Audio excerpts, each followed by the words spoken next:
അസ്സലാമു അലൈക്കും വറഹ്മത്തുള്ളാഹി. അങ്ങനെ സൗർ ഗുഹയുടെ മുകളിൽ എത്തിയിരിക്കുകയാണ്. അൽഹംദുലില്ലാഹ്.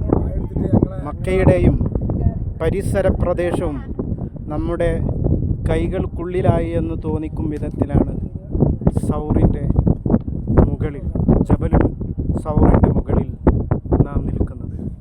വിശ്വാസി സമൂഹം ഓരോരുത്തരായി 6 സൗറിൻ്റെ ഉള്ളിലേക്ക് താഴ്ഭാഗത്തേക്ക് ഇറങ്ങിക്കൊണ്ടിരിക്കുകയാണ്. ഇൻഷാ അല്ലാഹ് വിശ്വാസിയെ സംബന്ധിച്ചിടത്തോളം ഈ മലമുകളിൽ മുത്തനബി സല്ലല്ലാഹു അലൈഹി വസല്ലമ തങ്ങളെയും സിദ്ദീഖ് തങ്ങളെയും ഓർക്കാതെ സ്മരിക്കാതെ ഈ സമയം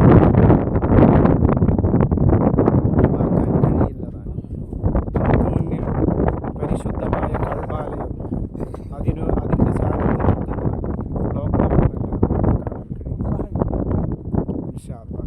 ഇനിയും ഈ ജബലു സൗറിൻ്റെയും 6 സൗറിൻ്റെയും അരികിൽ വരാനും കാണാനും അല്ലാഹു നമുക്ക്